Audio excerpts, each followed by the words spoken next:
Welcome back, guys. Welcome to episode 10 of my Detroit Tigers Out of the Park series. In today's episode, we're going to be finishing the season and getting into the playoffs.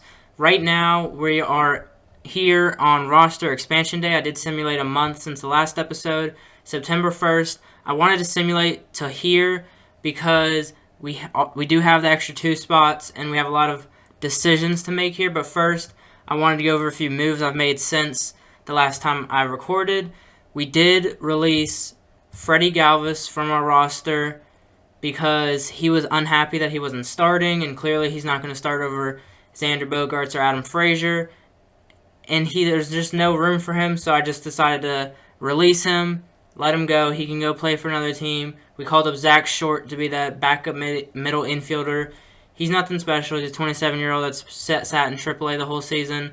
He's just here to fill a spot temporarily. He's probably going to go down after these roster expansions because I want to make room for some other people. Our team is not looking any better record-wise. We're 56 and 73. I'm not sure if that's worse or if that's the same as last time.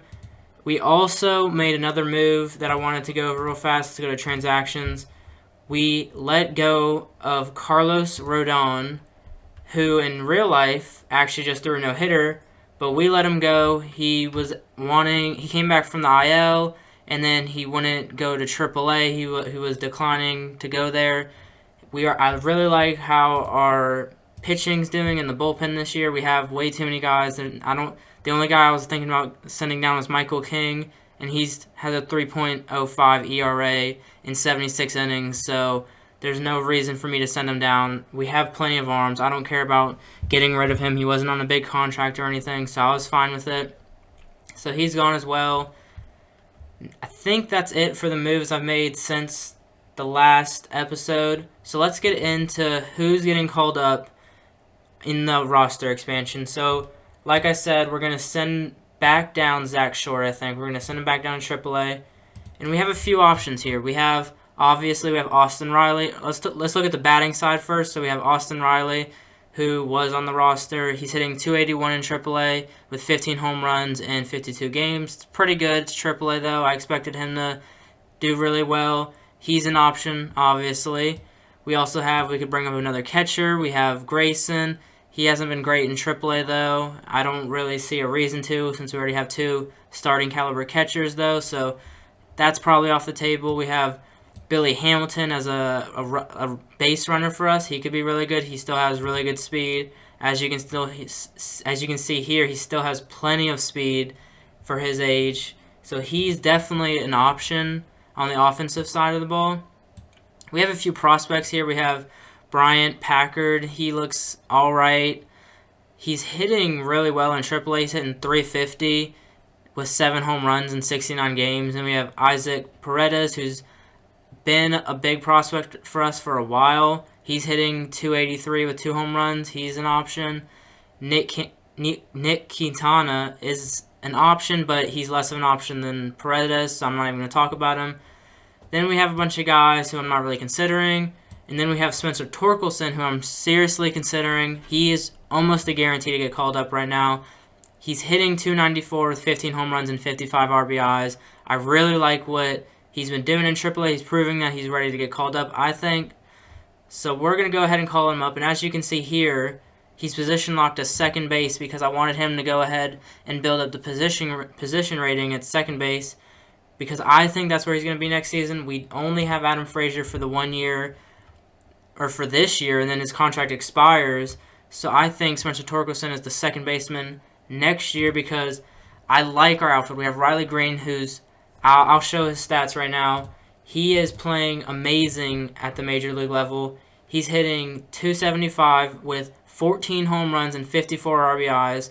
He's only been here for 70 games, and he has similar stats to half of the guys on this roster that have been here the whole season. So he's locked in left field. Trey Harris has been really good this year. He's hitting .283, 346 on base, 8 home runs, 36 RBIs. I really like what he gives us in center field. He isn't a natural center fielder, but he's been playing really good there. His defensive rating there is going up, which I like to see. And then right field, that's the only other position I could have seen Torkelson taking over, but I like Cespedes out there right now. He's hitting 275 with a 318 on base, 14 home runs, 66 RBIs. He's playing really good. I just don't see a spot for Torkelson in the outfield, so I was trying to find a spot in the infield. There's obviously not a shortstop. If we keep Chris Bryant, who's having a really good season, he's the third baseman.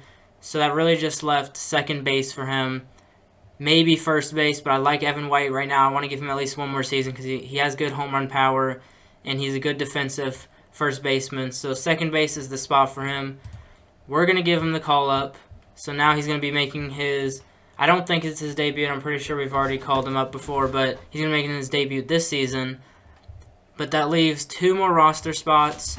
One of them's obviously going to be a bullpen arm for us, and then the other one's up in the air between bullpen or bat. It's probably Austin Riley or a bullpen arm because I don't think any other guys are really ready to get called up. But that leaves Duvall, Doy, Gerber, and Tyler Johnson. I think those are the 3 guys I'm really considering. Maybe Joey Wentz if we wanted to bring him up as a long relief arm. But besides that, I think those are the guys. I think we're definitely looking at either Doy or Duvall. I really like what they bring. They both, I'm pretty sure, throw 100 miles per hour, which is what I also like to see a lot of our guys do that. Okay, so no, Doy doesn't, but Duvall does. Duvall was on our team earlier in the year. He didn't pitch amazing. Let's see, in AAA, he's pitching 2.86 ERA. His ERA plus is good. His FIP minus is good. So he's done a lot better in AAA. That's really what I like to see. So I think he's going to get the call up because he has the experience already, and I like what he's done. I'm not sure if Austin Riley, I'm ready to call him back up. I'm not sure what to do with him. He'd probably end up being the DH. So yeah, we'll call him back up for now. We are going to take away the game strategy to force him at third base. And then Spencer Torkelson as well. We are going to get rid of that. And then we're just going to have the lineups be reset. So now it's Austin Riley at DH. And then everything else is the same. Spencer Torkelson is not starting in any lineup, which is fine. I didn't expect him to. And then on the pitching side, let's have them reset the bullpen. Duvall is now a long relief. He has the stamina to do it, so hopefully he can really fit in there. I'm liking how everything's working so far with the call-ups. I think I'm set with that for now. So now I think that's our top 3 guys, our top 3 prospects called up now with Torkelson, Riley Green, and Ivan Herrera. I'm pretty sure they're the top 3, so I'm really excited that they are all on the roster. Next year they're all going to be starting on the roster, which is really exciting to see. I'm going to simulate to the playoffs now, and I guess I'll see you guys when the playoffs are starting, and I'll show you guys who made it and who didn't make it. Alright, we're back here at the playoffs. As you can see, these are your playoff teams. Over in the American League, we have the Chicago White Sox, the Seattle Mariners, and the Tampa Bay Rays winning their divisions, with the 2 wildcard teams being the Houston Astros and the Los Angeles Angels. In the National League, we have the Dodgers, the Brewers, and the Braves all winning their divisions. And in the wild card game, we have the Cardinals and the Padres. Now, if we take a look at the standings, they were only 2 100-win teams this year, the White Sox and the Dodgers. There were a few interesting division races. We have the Brewers and the Cardinals with a 2-game difference between them. And then if we look at the AL West, there was 3 teams with 90-plus wins and only 1.5 games separating the third-place team and the first-place team. So that was really interesting, and both of the second and third-place teams were in the wild card game, which is very exciting. It looks like it's going to be an interesting playoff this year. There's no Yankees, no Mets, so I'm pretty sure the Mets won it last year, which is interesting. I think they lost Lindor, though. Maybe a few other pieces, I'm not sure. But they definitely lost Lindor, so that's interesting that they're just out of it now.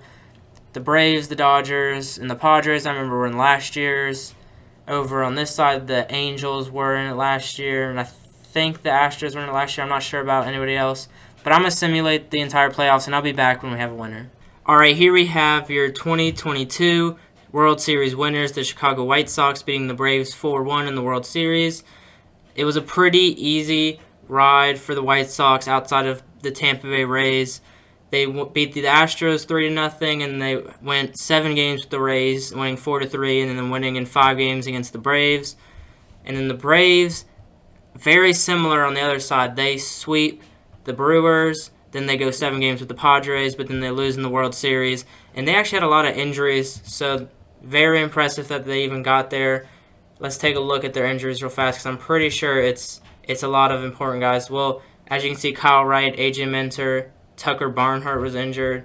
They had a lot more injuries. I'm pretty sure, Ozzie was day-to-day. They also had a few more, Max Fried, Alex Wood. They just had a lot of banged-up guys, so it was impressive that they even got there. But yes, your Chicago White Sox are your 2022 World Series winners. Before I end the video today, I wanted to give you guys a sneak peek of the offseason that's coming up. If you look right here, we have $46 million available for free agents and $38 million available for extensions.